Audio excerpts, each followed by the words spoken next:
Let me tell you something. Tampa is the greatest fucking city in the world. My city. I got pizza in these streets. I started in a fucking gutter. They put no garlic salt on it. Let me tell you, this pizza ends one of two ways. One slice or two. I did both.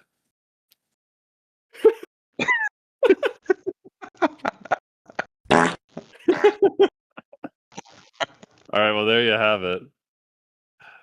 Can't think of a better way to intro Gotti. Oh, there you have it. We got Dante and Taylor. How the fuck am I funny? How the fuck am I funny? Yeah. We made it to Gotti and Fanatic. Which one feels like we've crossed a sea, journeyed across the desert and climbed a mountain, and the mountaintop is Gotti and Fanatic. Yeah. Yeah, we've reached peak cinema, I will say. Yeah. I think we should start with Gotti.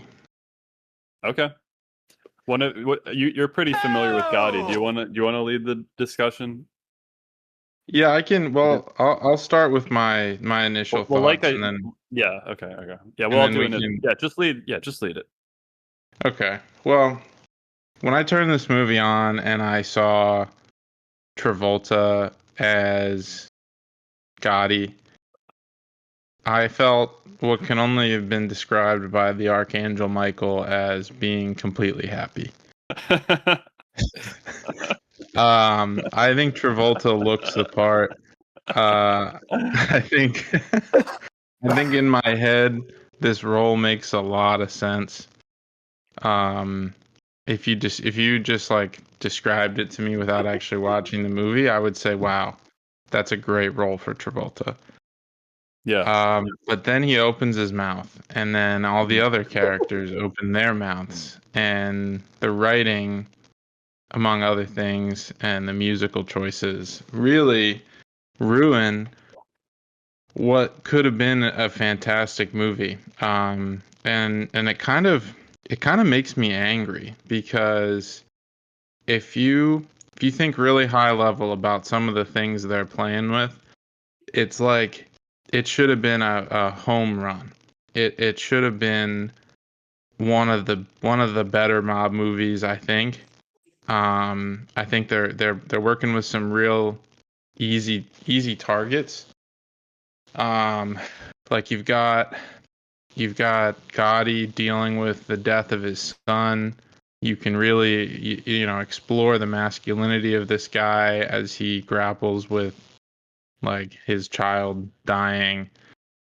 You've got his other son who followed in his footsteps, and they're having this exposition in jail while he's deciding. Like, all these things are they could be really great. And it kind of pisses me off that all these decisions that were made along the way ruined what could have been a great movie. And with that, I will conclude my opening statements. Yeah. Well, you're the leader. You're the leader, so you got to hand it around. Dante, let's hear your take. Yeah, I mean, you hit the nail right on the fucking head, Taylor.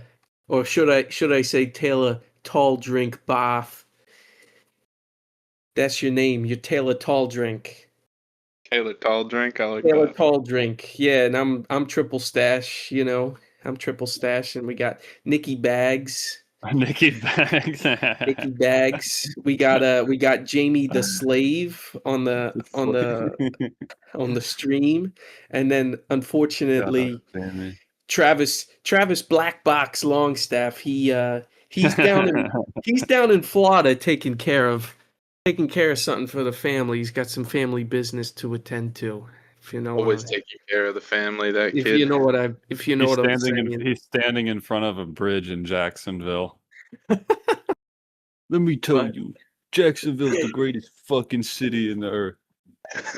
They make you go into a sim on New Year's Eve. Continue. Yeah, I was thoroughly disappointed by this movie. And frankly, I mean, to the point you were making, Taylor, like Travolta, I feel like he was built to play a mob role at least at some point in his life. And watching this movie made me really grieve. Like he in his younger days, in his prime, like coming off of Blowout, coming off of Urban Cowboy, he was in the prime for a mob role. Like Yeah. I it makes me it's such a shame. It's a fucking shame that he never had a mob role when he was coming up. Because I think he would have been, I really think he would have been fantastic. And this role is, I mean, as John Gotti, Teflon Don Gotti, it was a travesty. It was a disgrace. It was a disgrace. He didn't have the makings of a varsity athlete, if you know what I'm saying. Um, yeah, I mean, I mean, his performance is really lackluster. And I don't know if you want to get into this now, but I put a clip in the Discord chat, Nick, if you want to pull it up, because when I was watching this, I did not feel intimidated or frankly scared or frightened from John Travolta's performance at all, and it brought to mind a similar performance that I saw on the show Curb Your Enthusiasm, where where Larry David is playing some mobster in a fake Martin Scorsese movie, and frankly, I think I think Larry David did a better job playing a mobster than John Travolta did playing Gotti. Like, We might get copyrighted if I play it out. yeah, But I wish we could. I wish we could play the audio, but We'll look at some stills of it. he just. I thought he did a way better job than I thought Travolta did in portraying a mobster. What do you think the issue with Travolta's performance was? Because I know we've talked about it before with Battlefield Earth, but it may be he has too friendly a face to play a villain. What do we think? Well, I think we got a lot of things at play here. I think we got Travolta, who really, as we've seen from uh, Battlefield Earth, has really no capacity to play an antagonist. And not that John Gotti is an antagonist, but he certainly is like a, you know, Tony Soprano type figure. Someone who does bad things, but also someone that you want to relate to on a level because he's a family man and he experiences loss in his life like Taylor was talking about. So he's someone you want to relate to. And first off, it's incredibly difficult to relate to him. He just doesn't come off as someone who is really genuine. And on top of it, it seems like he's kind of doing an impression of a mobster instead of actually being a mobster. And I think the movie itself, not just Travolta, the movie itself, it feels like a not a parody, but really like a cheap ripoff of every mob movie I've ever seen. Well, the intro is a car commercial, basically. Jesus, yeah, Yeah, and just to add to that, I think in terms of like why Travolta's performance falls so flat, I think just two more things. I think the writing is so bad. Most of my notes on this movie are lines that just made me laugh or made me just go like, what the fuck? Like, whoever like wrote the script for this should be like have like some concrete tied to their legs and get thrown off a bridge or something. Agreed. The other thing, you know, when we talk about mob movies, I think something that makes them relatable is the fact that most of those movies, at least the way I view them, is like there's not a lot of like forward plot. It's kind of a lot of like exposition and a lot of like just kind of getting to know the characters as people. And in the scenes that we do get, they are bad, and we don't really, like you said, we don't really relate to Gotti. But there's not enough, and when they try and do it, it just falls flat. Like we can talk about, we can get to this, but I want to talk about the sequence of the scenes leading up to his son's death, because I think it just really shows. It really shows a lack of understanding of how we like build a connection with characters, and it like from that point on, I was just like the I don't know, director, writer, whatever, is just completely out of their element. They have no idea what they're doing. Bingo. It sounds like you have a lot of things lacking, but I'm just not sure what you want. Oh, Mikey, what do you want? You want a pizza pie? I want a pizza pie with garlic salt. I think this movie is coming from the perspective of like Gotti's backstory already. You know a lot, and maybe that's fine. I didn't know we anything about Gotti. Yeah, me neither. And we talk about sometimes like you can feel when the you can feel when a show or movie like respects the audience enough that they don't have to explain everything. But like I don't even know what kind of crimes they're doing. I don't know what kind of business they're doing. Like I don't even understand. I don't even really fully understand why he felt he needed to kill the head of the family. Like that was like very poorly set up in my view. Anyway, Nick, what are your opening thoughts?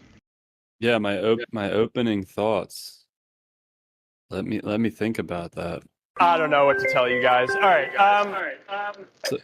So Taylor echoes on the drops, but whatever.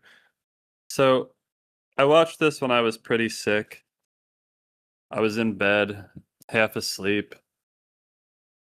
The opening is John Travolta coming on the screen. Very strange scene because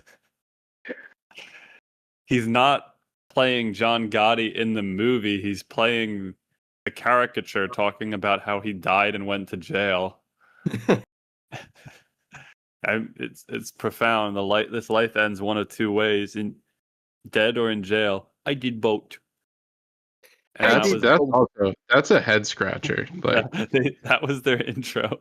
Well, and then like they tried to copy this scene from Goodfellas. Like there's no two ways about it. Like they there was are a scene like this in blatantly. Goodfellas.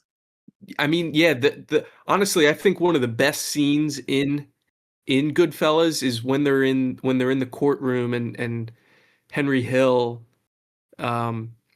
is he's kind of detailing, he's ratting on his buddies. And then at some point he gets up from the witness stand, and he breaks the fourth wall, and he's talking about, he's just providing a little exposition. Well, I feel that Goodfellas has more leeway to break the fourth wall. Understandably, exactly. You like have that, to have a stronger movie and confidence. You can't break the fourth wall in your first scene. Bingo. That's it. In Gotti 2018 or 19. But like anyway, the fact that I think the director, who was someone I definitely want to talk about. I mean, he probably saw. Is he related to Harvey Weinstein? Honestly, in a couple ways, yes, because Kevin Connolly. This guy needs to get dragged out. I can finish my thoughts too before we go into all the. Oh yeah, definitely. My bad. I didn't have much more. It's all good. We owe you an explanation, Wikipedia says. Big time. Well, yeah, so there was that intro, which is honestly really funny, and I enjoy. And then there's the ending, which I also remember, where he says, you could live to be 5,000 and you never meet another guy like me." The end. This Finn, car is credits automatic. roll. Well, Yeah, that was great. I normally can pay attention to movies, but this one really, I wrote in the group chat, it was like getting hit with dementia. It was Yeah. it was like a concussive grenade going off. I can't recall almost anything from it, and I tried to pay attention to it. I think my biggest issue was one, I don't know anything about John Gotti, so that made it hard. But also it it's a weird mix of a documentary and a biopic and a drama, and then they go and shuffle all the scenes around chronologically, so it's just a confusing mess. Yeah. yeah, I don't Yeah. usually get tripped up on the like time. They jump around. Like I hate the this is like the time young jumps. Gotti. This is middle-aged Gotti. This is old Gotti.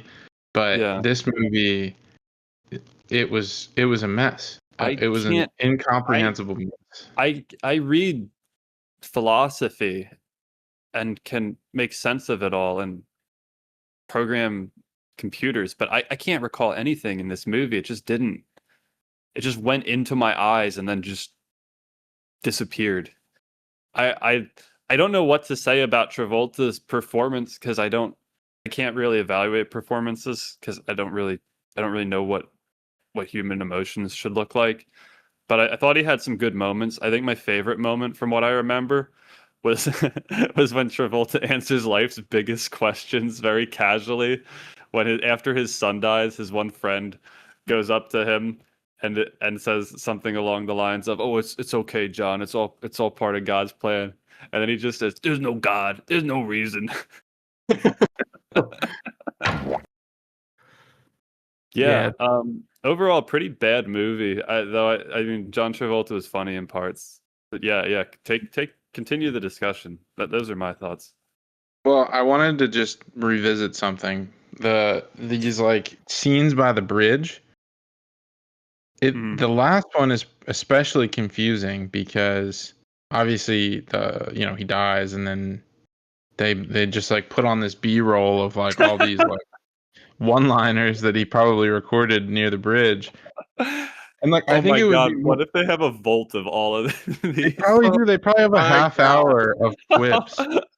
Oh, I think it would have been better to actually see Gotti's actual character say these things, not like whatever dream version of Gotti this is, because he's on the screen after he dies in his middle-aged form, not his old form.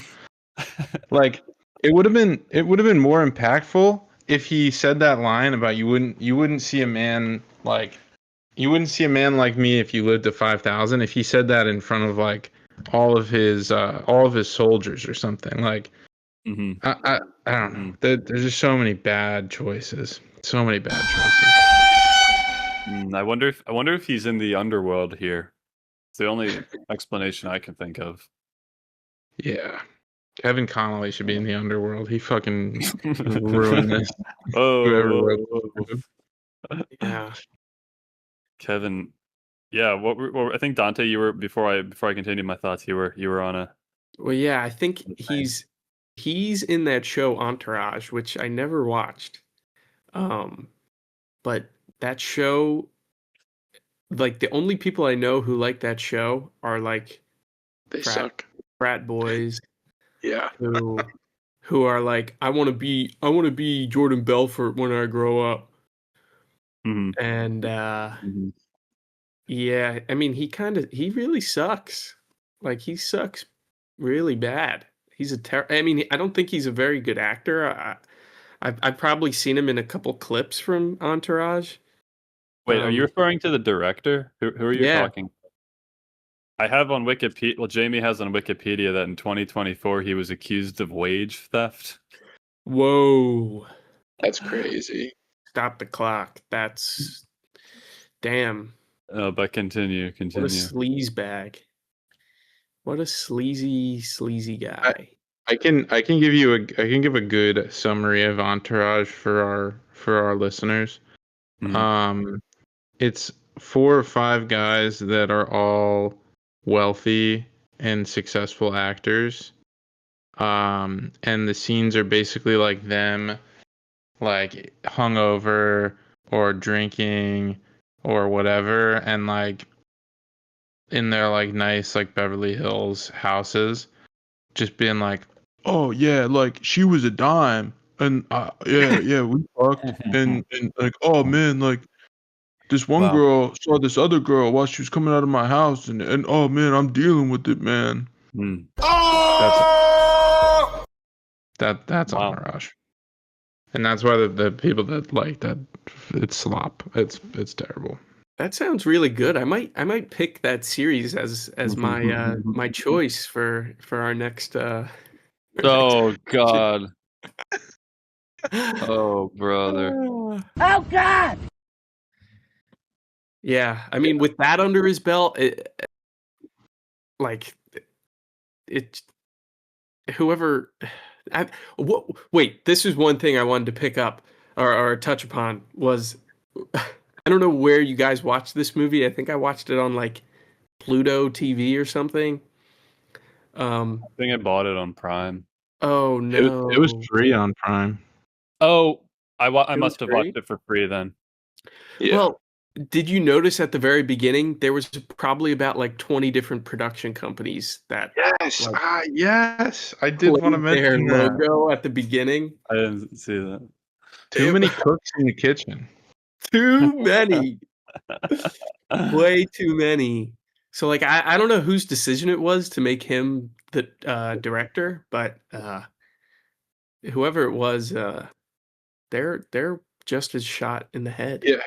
Have you ever seen that one gag in Family Guy where they sit down to watch a movie and it's like 5 minutes of like different production companies, and like at a certain point they're like, "Oh, this is the movie," and then it's like another production company. Yeah. That's what I was thinking when this movie started. It's Yeah. 29 executive producers. Holy shit. I think we got to get in on Wow. this racket. How hard could it be to?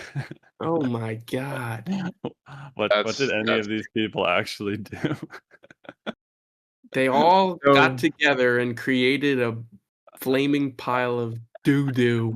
It took 5 of them to come up with the intro scene. We're gonna have John Travolta in front of a bridge Jesus. talking about how New York's like the greatest. all, I'm imagining all like Greatest 70 fucking of these people like sitting around like Patrick with the plank of wood nailed to his head. shit. Oh, can we also talk about how Pitbull was Oh, Pitbull like made the soundtrack for the movie? Oh. Well, Pitbull and Travolta are very close. Did he get an executive producer call on this? Or is he I don't know, but as we composer? mentioned before, it was Pitbull that made Travolta go bald, Yeah. not genetics. Fuck you! Wow. I think the soundtrack really pissed me off. I can't recall the soundtrack, but yeah, what about it? The What about it bothered soundtrack you? was this. It was Pitbull. That was the soundtrack. Was it all Pitbull? Well, I it was didn't- Pitbull. It was Pitbull, and then there were a couple like really cheeseball songs in certain moments. Was House of the Rising Sun in it? Yes, yes. I was trying to remember the name. House of the Rising Sun was. It just did. It pissed me off. I feel Yeah. like you could have actually taken the music from Fanatic and just not even Yeah. changed anything, kept it on the same track regardless of the scene, and it probably would have been better. Yeah. That you walk a really like fine line when you put like actual songs in movies. I feel. I think you're playing with a lot of things that are out of your control when you're putting. Every movie should have an original soundtrack. That's my hot take. I completely agree. Yeah, even if it's a shitty soundtrack, if it's unique to the movie, then that's better than. Likely better than Pitbull. Yeah, yeah, yeah. Fuck music. I mean, like, and to that point, I don't know if there's anything else you want to talk about Pitbull wise, but like the immersion, I, I didn't feel like in any way that this was a mob movie. The only thing that made me feel it was a mob movie was because they told us it was a mob movie. Like the scenes, the setting, the decorations, the wardrobe, like nothing I think really contributed to kind of prop it up as a mob movie. Like one thing I thought was really strange and I didn't really I feel like I picked up on it not until around the midway through was that like there's no food ever in this movie. Like whenever they're having like a conversation, they're just sitting around having drinks. I think at one point Travolta says like make the pork chops, make the pork chops. But like that's the only mention of food, I think. And Boomers I mean, boomers would be so disappointed. yeah, as my inner boomer was having a hissy fit. Where's Like, where's the sausage? Where's the pasta? Where's the gabagool? Where's the gravy? We need the gravy on the table with the pasta. Like, I was very disappointed. That's a really good point. We usually find a way of bringing up food in just about every one of these discussions, and Yeah, the absence is just as impactful as the, Sort of like when the we're- notes you don't play in jazz. Mhm. You feel the food when yeah. it's Exactly. lacking. With endless options for renewal. I want a pizza pie. I want Did they ever eat pizza in The Sopranos? Oh yeah, I'm fairly Yeah, certain. I they think so. I can only remember them eating cold cuts. Cold cuts. did. Nitrates. Yeah, My nitrates. Uh, I wish the Lord would take me now. yeah, Um, there's no food. And Pitbull does the soundtrack. Who thought this Yeah. was what were we gonna say, Taylor? let you finish. I was gonna get into the first. I was just rambling. No, yeah, just Oh. go on. Well, I think just to start getting into the rest of this film, now that we Play-by-play. set the ground floor for it sucking. I think the film it kicks off with Travolta being wheeled in from his like maximum security cell, and he's seeing his son, who visits him in jail, and they're discussing whether he should take the plea deal or not. And like I said in my intro, this conversation should hit like a bus because his son is talking to him about how he doesn't want to do the same thing that he did to them when they were kids, like leave them for jail for multiple years. And all the while, for some unknown reason, the guy who plays his son is delivering his lines like he's trying to do talk to text and like really enunciate everything like he wants his phone to it's just so like just thinking back it legitimately makes me upset that they wasted what potential even just from the minute that that first scene kicks off. It's just it's sad. Yeah. Yep. Yeah, that scene it's exactly right. Like that scene should have been devastating to Gotti. because his whole life was about the life, La Cosa Nostra. And here his son, who he brought into that life, is saying, I'm not doing that. I can't do that. I can't I can't go to jail. I gotta be there for my family. My family. My children. It was just it really fell flat from the get-go. And also, like, they're wheeling him in on like a hand truck, like Hannibal Lecter. I thought that He's was not really 80 odd. years old and has cancer.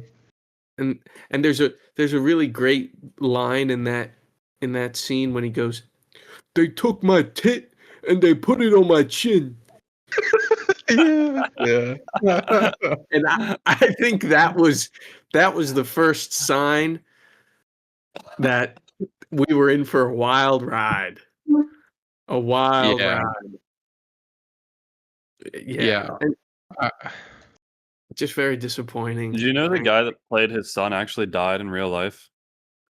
Yeah, I saw he died recently. Crazy. He was really young. I'm It gonna was, I'm it was gonna bizarre. refrain from commenting on that one.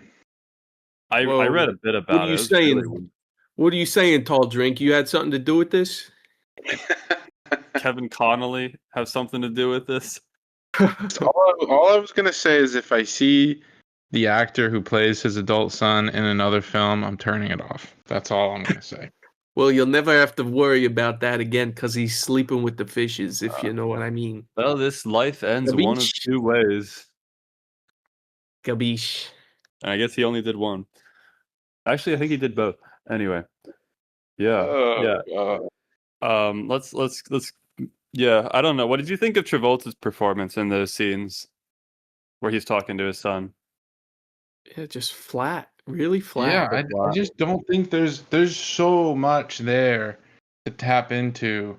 I think on a simple level, he's seeing his son for the first time in a while. His son is challenging his entire worldview. And he does get a little worked up when he's like, I'd rather what does he say? Like, I'd rather have cancer everywhere than see you sit in a cell for one day or something like that. Yeah. I don't remember, but like even that, Mhm. just like there's not enough. If I recall correctly, the scene is fairly early in the movie. Am I Yeah. remembering that right? Yeah, I think That's it's one of the my first. issue. That's my issue with the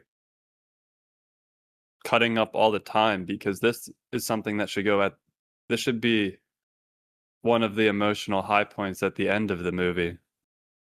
Why would you put it at Yeah. the beginning? Yeah, That it would be doesn't make like putting the I don't know, something from The Godfather where Michael's confronting Fredo at the beginning of the movie, or Yeah.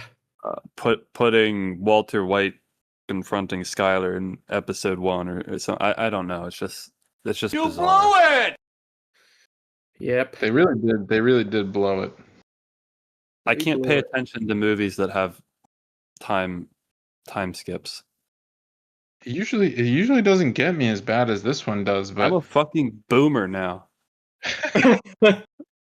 part of the problem is I don't think Travolta looks all that different in each time jump. No. Like you got to look at his hair in every scene to know what version of him you're looking at. It's Mm. if he's got black hair, he's young. If he's got the grays, it's Mhm. adult or middle aged or whatever. And then these jail scenes where he looks kind of like a monster. Yeah, I think one thing that contributed to killing the illusion for me, aside from the chronology and everything, was the fact that they used actual like news footage of Gotti, like Yeah, that actual Gotti. That was the dumbest that broke me, move. man. Yeah, it broke me. It just killed the illusion. If anything, it just reinforced the fact that Travolta's doing an impression here. He's not like Yeah, it embodying Gotti. breaks the immersion of it. Yeah, yeah, And yeah. and what's Imagine to it. Wait, build sorry on to cut you off, but imagine if in Finding Nemo, 30 minutes in, they flash a picture of a real fish or something. How dare you? My God. That's hysterical. Very good. Oh, Very good. gee. That's really funny. Oh fuck. Like you're just watching. You're just watching Finding Nemo, and they're like, for reference, this is what's actually happening right now. Dude, you know what it's like? It's like For our audio listeners, it's two clownfish, but yeah. you know the episode of SpongeBob when Oh Sandy, yes. It's called Pressure, right? yeah the Yeah. Is this what you're yeah thinking? with the yeah, like that one, or the one where they're house sitting for Sandy, and she has the oh, what's it called? She has like the moth that, or the caterpillar that turns into a butterfly, and they're like looking at the glass. Dude. But like it's a very similar scares feeling the to this, shit out of because me. you're just like so caught off guard. You're like, "Oh." And then even at a certain point in the movie, I don't know if you picked up on this. So they have the real footage of Gotti, the real footage of Gotti. And then like later on in the movie when they're talking about like it's like a newsreel, and they're talking about Gotti going to jail or something, and there's a fake piece of footage of Gotti with his crew like walking out of a building, and it's John Travolta. It's not real Gotti. And I'm Yeah, like, that- "Whoa, fake. Oh my god. what is Yeah, going no, on?" there's times where the real life footage getting spliced in is like trying to give you psychosis. Yeah. Like there's times where they put the effort in to recreate a newsreel with John Travolta in it, and then there's other times where they just use real life footage. Yeah. And it's like, if you're gonna do that, I think it's a cool idea to recreate these old shots of Gotti being carted away or whatever, and put Travolta in. That's a cool idea, but Mhm. you can't make the audience feel like losing their minds and like breaking, like you said, breaking the immersion. It's like, Mhm. Travolta doesn't actually really look that much like this guy, and his son doesn't really look that much like the guy. Like that doesn't help. Yeah. It doesn't help at all. What did you say? It's as if Nolan directed The Life of Gotti. Oh God. I think maybe that's why I can't remember anything from this movie. I think my brain was overwhelmed, and to protect itself just shut off Yeah. No. and try Yeah, I and have then try to process it. You know how like how some TV shows like Naruto have epilepsy warnings. I think this should have a dementia warning, because it I don't know what to it tell really you guys. fucked All with right, my mind like no other movie. Mhm. Yeah. But go on with whatever you're. Is there? So I really want to talk about his son dying. Yeah, that was. Wait, That can we- Is there? Yeah. Is there anything? Yeah, is there anything you guys want to cover in between this opening scene and his son dying? Because I got a bit of a diatribe. Yeah. So the one thing I wanted to discuss was his really fat, weird family friend. That guy just bothered me. I don't know. Oh Yeah. yeah. I don't know. Angelo Ruggiero. Yeah, that guy just had a weird aura. I wish Yeah, I could very, see aura. very I wish I strange. could see people's auras, because I think he would have probably a black aura or something very ominous.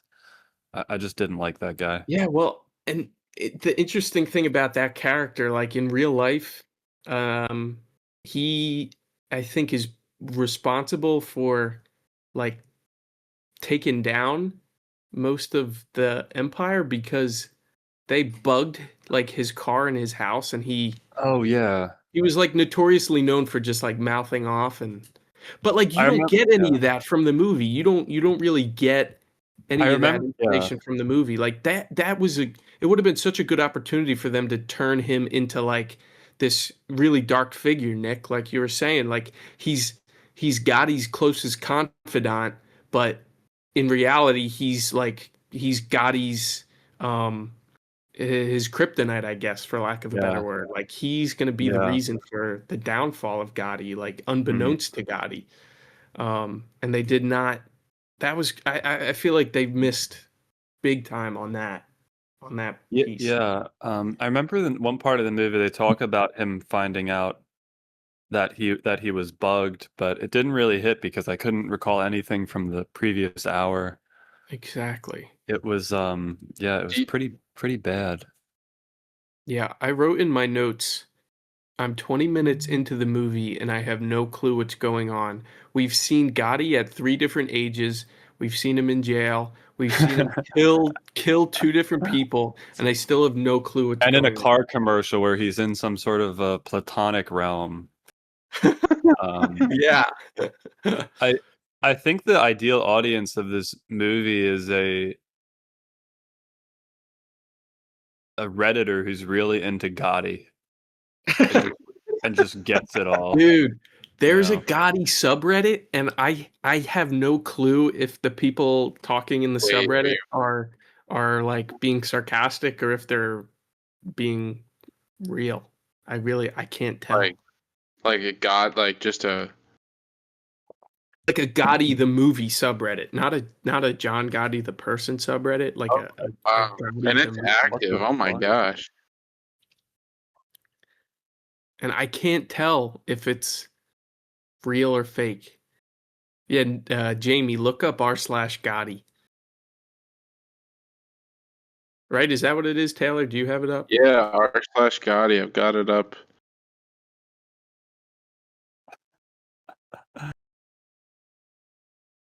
Merry Christmas to all Gotti 2018 enjoyers. God. R.I.P. to a solid actor who died way too young. Boy, come on. Dude, 33, that's so... Wait, what's that? Keep a movie. Oh, they Pick outlived a movie, Charlie keep Kirk. one actor. What's that? Where do you see that? Dude, honestly, that would be great if the rest of the characters were played by Muppets. They'd all have better delivery. Oh my god, yeah. We should have AI make a mobster Muppet movie. You know, like a Muppet Christmas Carol. Oh yes. And it's all the That'd be Muppets. delightful. Let me tell you something. Gotti is the greatest fucking movie in the world.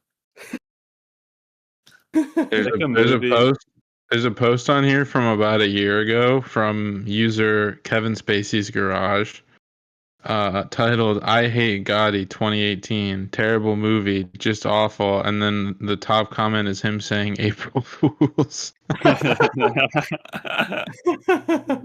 Oh, that's good. Wow. Crazy. Ooh. Yeah, one thing I wanted to touch on before we talk about his son, Taylor, is I wanted to talk about this one scene in the prison when his whole family comes to visit him. If you know what I'm talking about. Oh yeah, where That he's ring like the bell? saying his son can't be a cop. Yeah. Yeah. And that's where we get to see his wife, who I don't know if it was blaringly obvious to you or not, but it's Kelly Preston, his real life wife. Travolta's Really? wife. Yeah, who plays his wife in the movie. That's pretty cool. No, not at all. I felt so bad for Kelly Preston. I feel This so must have badly been for one her. of her last roles because she did die. Yeah, Which she died maybe we'll in talk about at the end when we give our overview on Travolta. But yeah. yeah, she was also in Battlefield Earth too. He really dragged her into hell. Oh God, I felt so God terribly damn. for her. That she had all of this shit in her life because of John Travolta. But yeah, I thought that scene at the prison with his family during visitation was really interesting. Um, and I mean, again, it's like blaringly obvious that they're trying to copy Goodfellas. I don't know if you know the scene in Goodfellas when it's the same setup. The family's coming to visit him in prison. There's a Harbor Freight store in your neighborhood where we sell hardworking tools that always work with any. So good. Oh yeah, Goodfellas. And they're trying to copy it almost shot for shot in Gotti, and it's really embarrassing. Just very embarrassing. You want to describe that scene a bit? I can't recall it. Why don't have Jamie pull it up? I don't know if we can find these scenes. They're really not on Oh, the Gotti one or the Goodfellas one? the Gotti one. Oh yeah, the Gotti one. It's What happens? I think he's like, oh, what are you kids being for Halloween? And I forget what the other son, I forget what the other son is, but he's his wife was like, oh, I forget whether it was Frankie or John, but he was like, oh, he's gonna be a police officer, and he's like, I'll fucking kill you. Yeah. Dude, I thought that was so strange for someone that they're trying obviously at the very beginning because they have that scene with old Gotti and his son talking about his son taking a plea deal. So they're trying to set up at the very beginning that family is going to play an important role in this movie. And then they cut to this scene where everyone's young and they're at the prison and he's telling his kids, if you talk like a cop, I'm going to murder you. Like, what the fuck is going on? It felt so off to me. The characters in mob movies need to be family men to some extent for in a lot of cases they're they've got some extramarital activities, but they need to care a lot about their family for them to be relatable because they do so much monstrous stuff. They have that darker side of them, and when you kick the movie off with him saying he's gonna kill his wife and beat his kids for pretending to be a cop, it's like, okay, Gotti's crazy. Gotti's an insane person. Yeah. I don't. The usual merits of these mobster characters, I find none of in John Gotti. Welcome back, welcome back, welcome back. Humble listeners, I have a PSA and really a plea. Go on social media, go anywhere, and you will see a rising tide that is deeply troubling. People are going to the movies and taking pictures of the screen with their cell phones and posting it on the internet for clout. Now, I'm a big fan of the theater. I think everybody should be. I think movies are meant to be experienced in the cinema. But you can't take pictures of the movie while you're in the movie. That's ridiculous. And I will not stand for it. I'll fight to my last breath. It really drives me mad. Please stop doing it and tell your friends to stop doing it. Thank you. Is this really something kids? Is this really something kids are doing? Yep, I just saw it while we were on our break. No one should have a phone in a movie theater. Agreed.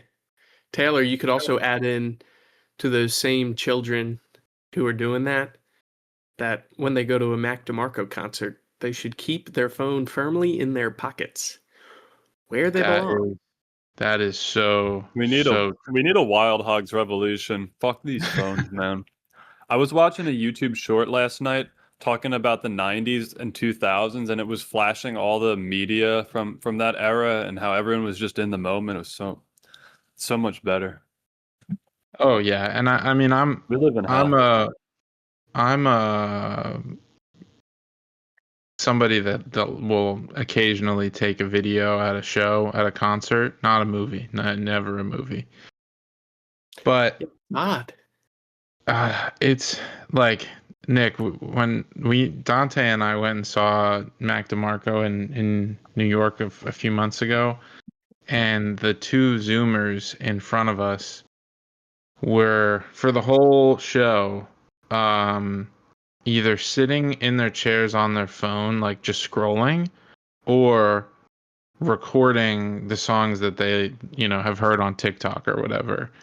And I'm not going to say I didn't record a little bit of the show for myself later when I want to feel, live the memories again. But It's bizarre. Like, why are you going to a show? It's like, it's rude to the artist. It's rude to the fellow patrons, I think. I don't know. It's weird.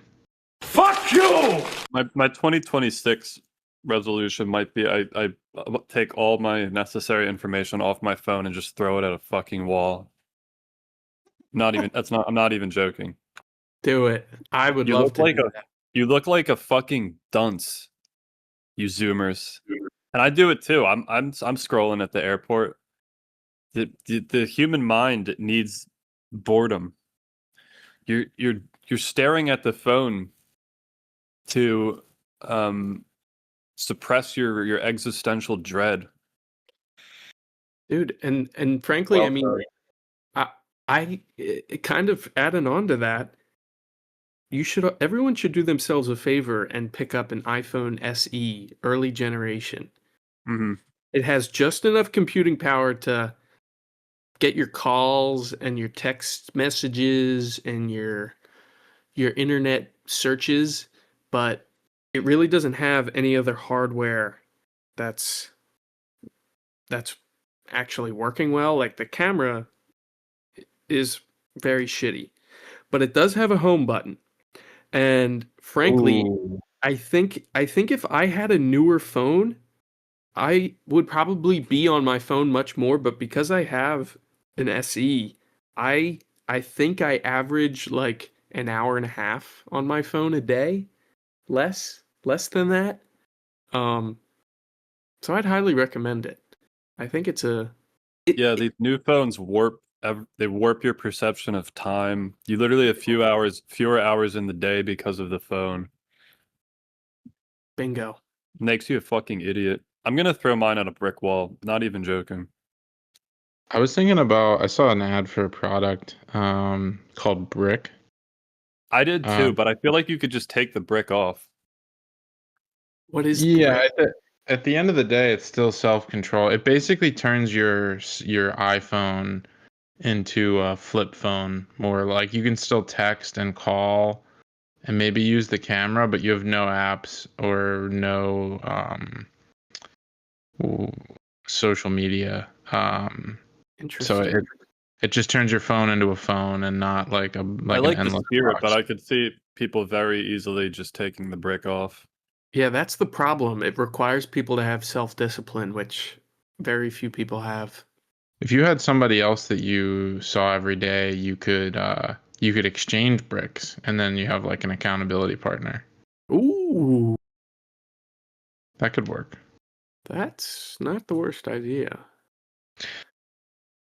That makes me think of not to beat a dead mechanical bull. That makes me think of do you know our Speaker of the House, Mike Johnson? He apparently started some sort of company for like religious people to keep themselves accountable with their porn addiction, where every time you watch porn, it sends a message to your accountability partner that you watched porn. Does it tell them what you Does it say watched? what you watched? I don't know. I don't know if it says what you watched, but I can vividly remember seeing some interview of him saying how his teenage son is his accountability partner. Oh, And his son, I mean, his son's accountability partner is his dad. So, hey, imagine getting a message like 3 times a day that your son is broken his dear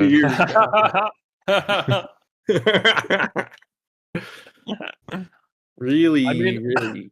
I mean, I don't know. I could be a good idea, but better yet, just get rid of the phone. Exactly. People can't face reality, so they hide in their phones. They have in their phones. They make podcasts. What else? Whoa! We're spreading knowledge to them. Like,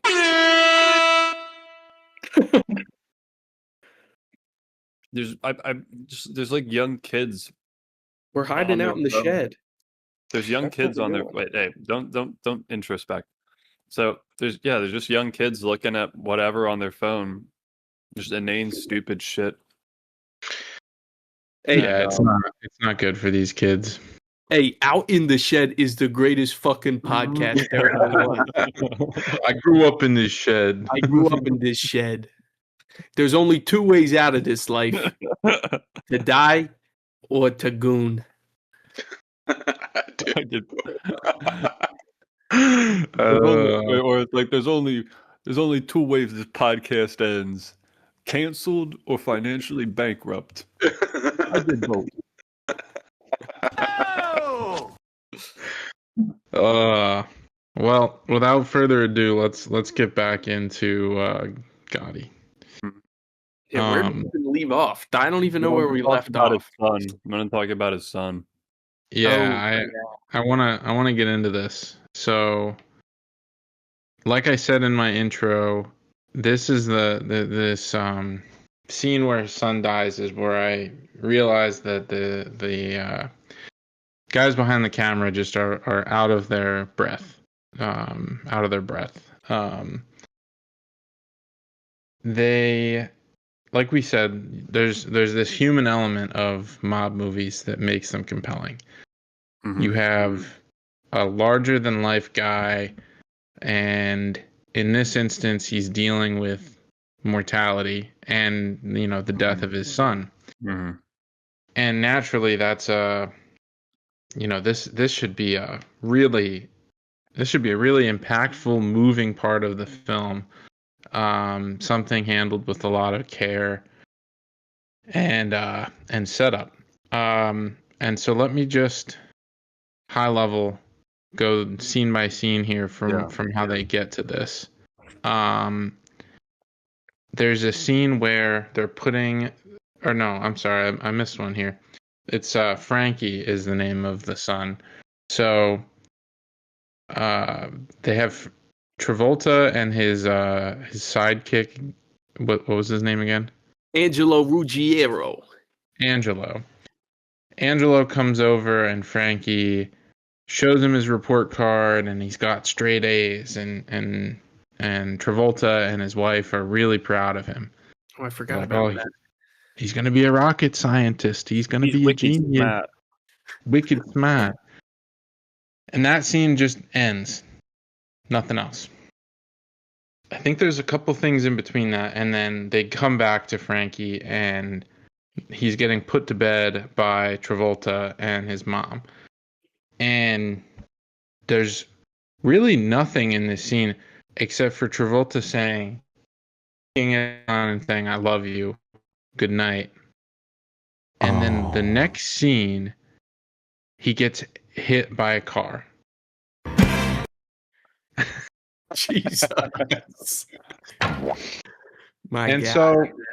And so like we've been saying, the scenes build on one another. You're supposed to get this connection with the characters. You're supposed to kind of root for these people. And the way that they did that was showing his parents say that he's smart and showing them saying goodnight to him, and then they just jump right into him dying. So, and I think go. I think that's so lazy and and trite that they're just like days. Like he's smart and they love him because he said goodnight to him and he said I love you, good night. And I paused and I took a little breather after that because I was like, they fucked this up really bad. Like, did they? I think I was in the bathroom when the scene happened where the kid died. Did they actually show it? I think they showed him like bloody and on the ground. I think I missed that part because I was really confused, but didn't even bother rewinding. Yeah, I mean, it wasn't worth rewinding to, honestly. And I think it's not impactful at all. Yeah, no, it isn't. It isn't because they to the point that you made earlier, Nick. They have a lot of these emotional climaxes at nonsense points in the movie, and like there's nothing at the end. No. It Yeah, when you put all your all these climaxes at the impact beginning. scenes are at the beginning. It's bizarre. Yep. The movie sucked. Dante, What do you- any other thoughts on that? Like how they set that up, how they teed up the death scene? Yeah, it was not good. Um, you've said everything that I have gripes with about that scene, and even after the fact when they're at the hospital, um, and the doctors telling Travolta that his son didn't survive, his reaction is his reaction does not fit with his character in any way, shape, or form. He kind of just walks away and he bites his fist. Like he's trying to like he's acting like he's sad, like he's crushed, but it does not come across the screen like that in any way. Especially someone who's supposed to be a mobster, someone who's supposed to be ruthless, someone who we've at this point in the movie seen in jail multiple times, seen kill multiple people, and his reaction to his son's death is, "Oh, I'm just gonna have a stern face and bite my fist and look disconcerted and just unhappy." It is not fitting for what the gravity of the scene should be. And on top of that, which kind of strikes me as even more odd, is the Gotti family had a pretty significant role in the production of this movie and the promotion of the movie. Um, the younger son, or not the younger son, but young John Gotti, the one who is in the movie very frequently, the one that he's talking to, like he was there for he had a lot of input into the movie, and I think I don't remember if it was you, Taylor, or That's Nick who said that they wanted Travolta specifically because he was close to the family or something. It just strikes me as odd. Like this is how they would portray the death of a family member. It just Do you think it it did was not. difficult for Travolta to do this? Because one thing we've not discussed yet is after Hairspray, his son died in real life Yeah. in 2009, and I think that's where it sort of went downhill, his career. So yeah, he has to sort of relive that in the movie. Yeah, but you'd That think. that's so frustrating though, because I think what you're about to say, Dante, is that you would think that would make this scene even easier for him. Yeah. You're He's got a tapping into a real. well of experience that he should have. That's a real human experience, and unfortunately, he had just lived it, 10 years prior. Yeah. Yep. It- It's a to disappointment. to the credit, or to their credit, and I think this was mostly an accident.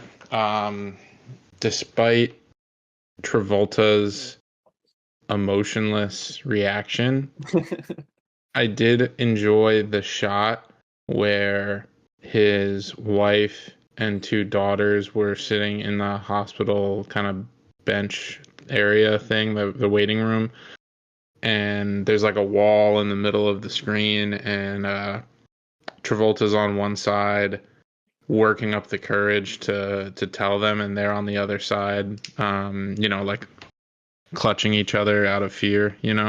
That was a good shot. But I at this point in the film, I was thinking that had to be an accident, that they did something good. A broken a clock good is point. right twice a day.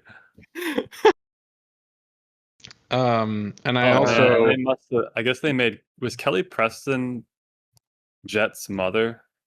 Yeah. That's especially brutal. yeah.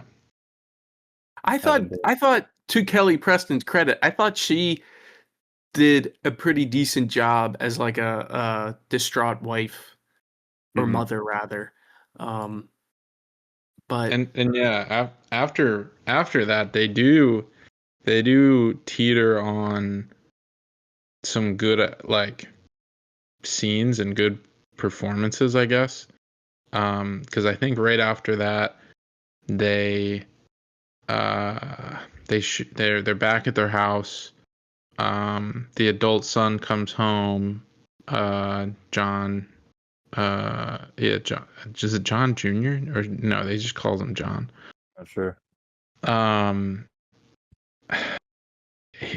When he tells his son that Frankie died, he goes, "It's an accident. It happened. He's gone." yeah, I remember that. What in the world were they thinking? Like, What? who talks like that? It's what it is. Yeah, It's what it is. And then after that, I think they're both sitting on the couch, and I think his wife tries to take her own life somehow. Yeah. And I guess if the Gotti family had input, maybe these things all did. That these events did all happen after Frankie died. But like I've been saying, they're playing with some really heavy stuff, and they're not. I don't know. It's a real. It's sad that they couldn't do anything with this. It's an impactful part of this story, and it should have been. It could have been the whole, like, they could have reframed this movie with that being the ending, and I think it would have.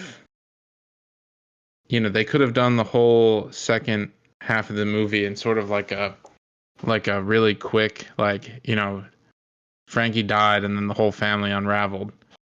I think that would have been a more interesting premise. Show more of his younger life, and then spend a lot more time and care on this, and it would have been probably like a million times better. And an interesting point to again related to the son's death is about the guy who hit his son with the car. I think he was a neighbor to the Gotti family wherever they were living. But he ends up disappearing very shortly after his son's death. And to me, as an audience member, someone who wants to understand Gotti and kind of figure out what he's like, because we really don't get a good picture of it. And this is a great chance for them to kind of show us who John Gotti is.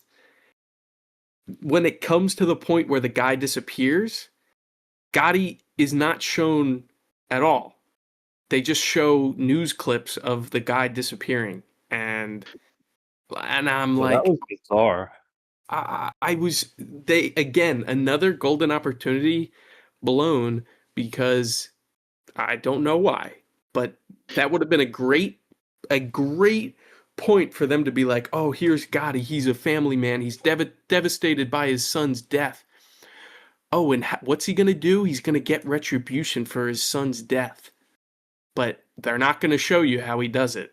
They're just going to tell you with a news broadcast. Yeah, that was so weird. That's why I feel that I have dementia, because there's a scene that should have been there that wasn't. Yeah. Mm-hmm. Right? It would have been a great opportunity to show some rage and some despair and this like thing eating away at him, this like piece of his life that he just lost. And they just we said this about Michael, right? They make a big juicy steak and they just don't touch it. They just don't even get into it. And that's the story for this movie in so many ways. Do you want lunch? Abysmal.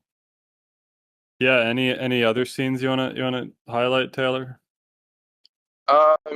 After that, in my notes, I have a number of quotes that I wrote down, with more or less the commentary being, "What the hell? Just fucking terrible." And yeah, I got a lot of quotes. So yeah, let's go through them.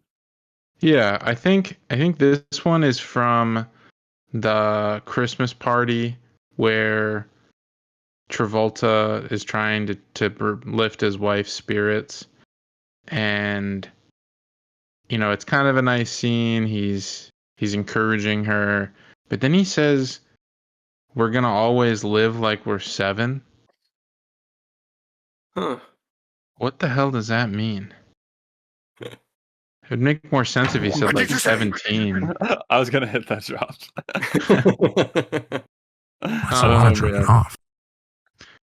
I have no idea what that is trying to get at.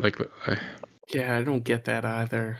Because I think the spirit of what he's saying is that they're always going to be there for each other, like the family's always going to be there for them. And then he says we're always going to live like we're 7. I can't imagine they knew each other when they were. I don't know what I don't. You know what the last thing Gotti's son heard before he died? What? This car is automatic. Oh God. Oh no. I don't mean to rag on him too much. I do feel bad. It's just we have all these grease lightning drops, and I don't know if we'll ever talk about someone getting hit by a car again.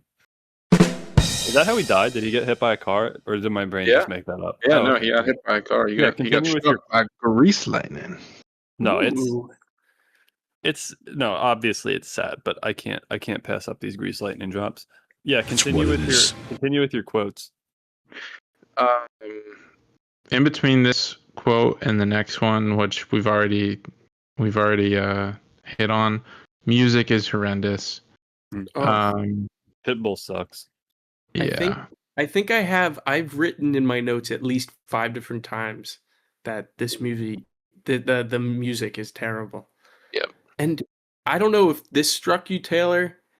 I guess I have no idea where it is in the movie, like at what timestamp, but at a certain point, like we've progressed through the 80s. We're in the middle of the 90s, probably in the late 90s.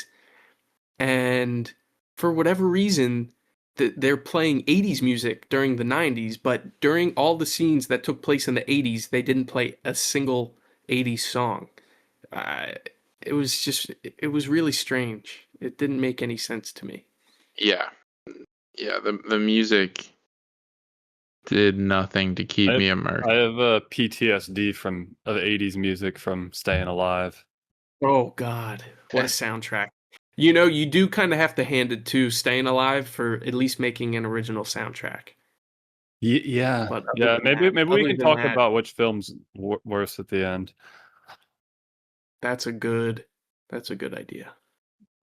The next quote on my list, this is just a testament to how terrible these scenes are. I don't even remember what the context is. I think Travolta said this. He says, "How am I gonna kill a ghost?" Yeah. Do you guys remember that? I should have made a better note of what was actually happening in that scene. But to go back to what we were saying about showing some emotion and showing some rage, I'm pretty sure I wrote that down because the lead up to that scene, you would have expected some more anger, and I think his conclusion of like this scene was, "How am I going to kill a ghost?" referring to somebody, and it's like something like an 8th grader would say. I don't know. Weird. Was the jacket, Nick? Was the implication? Yeah, I'm trying to find a new jacket. Was the implication that the guy would already be dead? Yeah. We need a new jacket. I think I definitely blacked out in the second half of the movie. I don't remember anything except for the end when again they show real life footage of like people celebrating Gotti. That's about all I remember. I legitimately can't remember almost anything from this movie. It's kind of concerning. Yep. Yeah, I think I was so disappointed after his son's death that I just checked out because I knew I wasn't gonna be happy. I got one more here. Oh no, I'm sorry, I've got two more. This one is from a scene where he's talking to his son in jail. It jumps back to one of the scenes with old Gotti and his son talking about the plea deal. And he says, and I think I wrote this down because I actually I liked this one. But he says, "My freedom and my life take a back seat to my duty and my manhood." It's What's his something. manhood? Whoa, I think that's what you have the accountability app for. That sounds like something Marcus Aurelius would say. Yeah, How I thought it dare was. you. I thought it sums up the mobster ethos pretty well.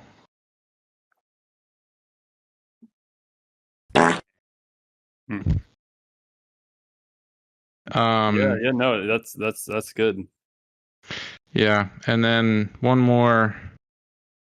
I think I'm jumping through the entire middle section of the movie, which is fine because it sounds like nobody remembered it. Yeah, there's nothing worth talking about, frankly. This is tying in a point that we've already made quite a few times, where we want these characters to be, or we need these. Nick, What? I'm looking at your personalization. Jamie, what are you doing? Jamie, what the hell are you doing?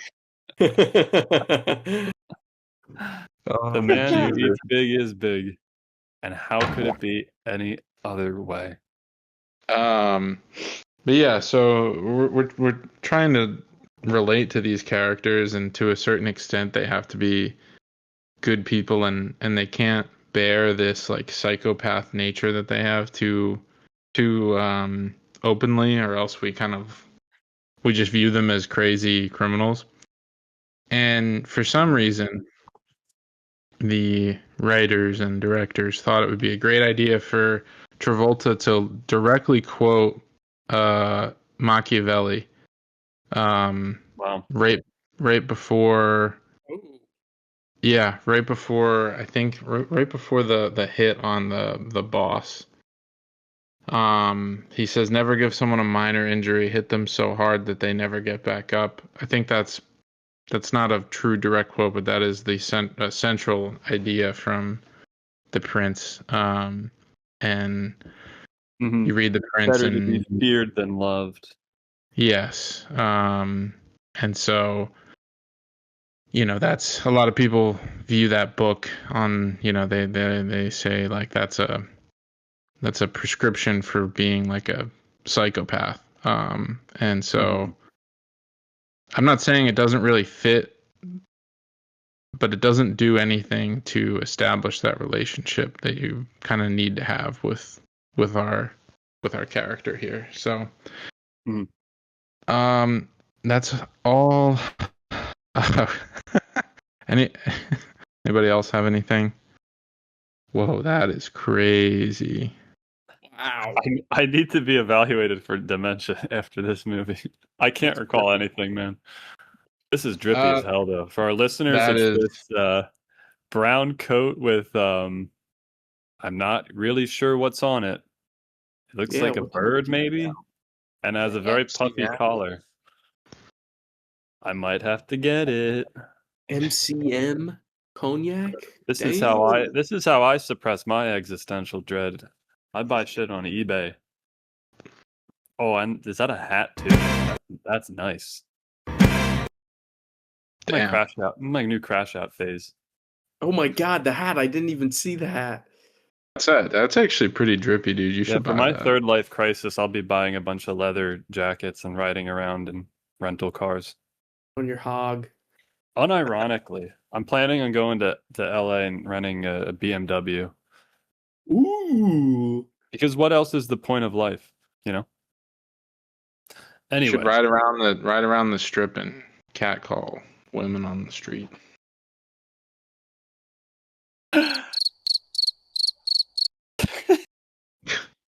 Yeah, Dante, any quotes you want to share? Because we do have to talk about Fanatic still.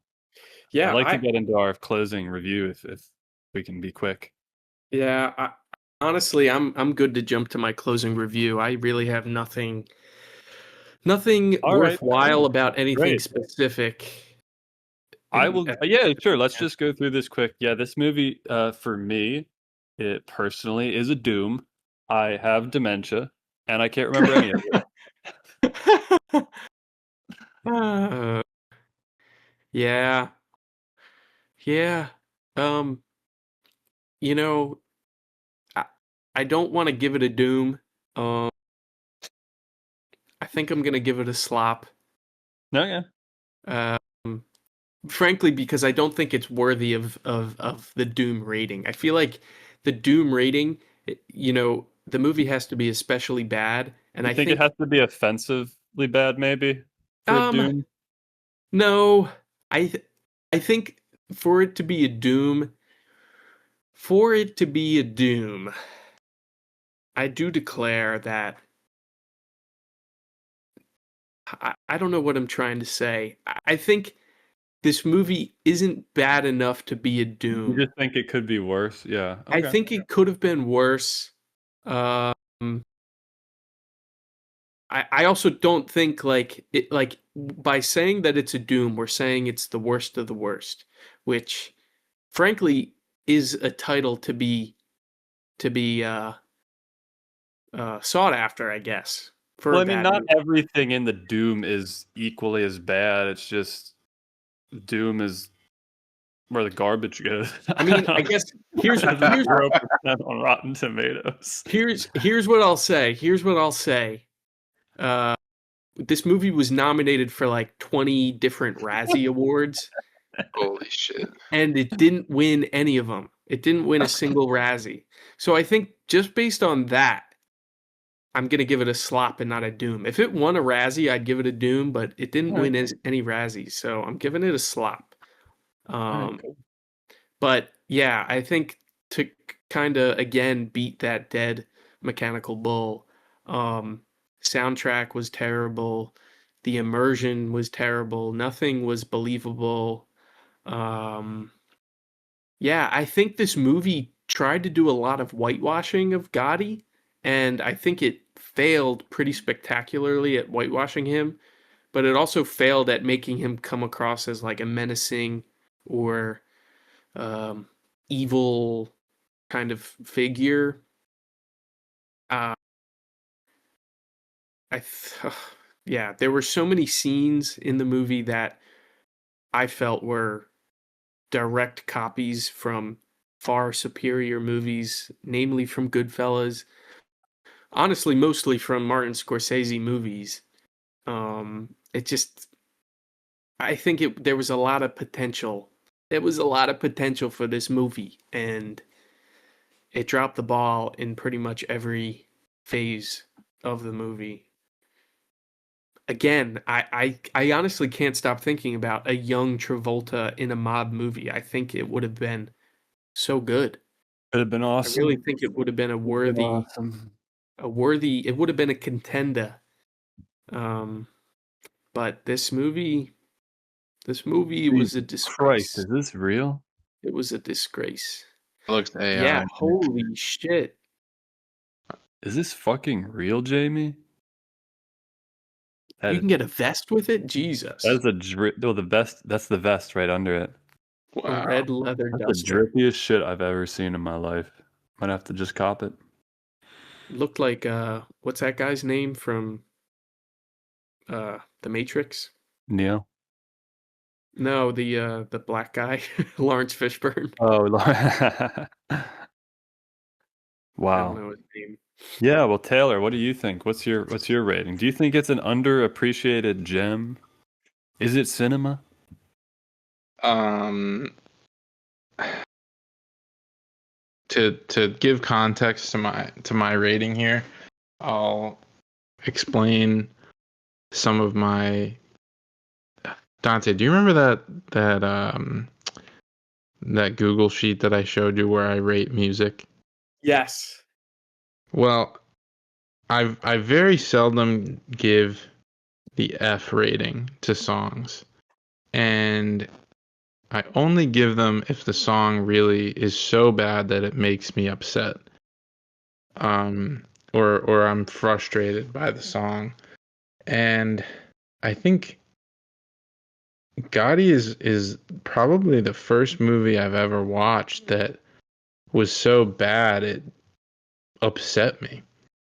And for that reason, I'm gonna have to give it a doom. I'm really like mad. If you couldn't tell by how worked up this movie got me. They left a lot of meat on the bone.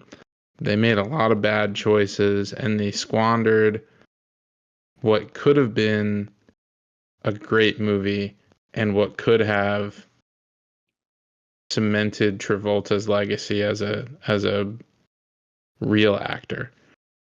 So yeah, doom. Big doom. Yeah, this movie sucked.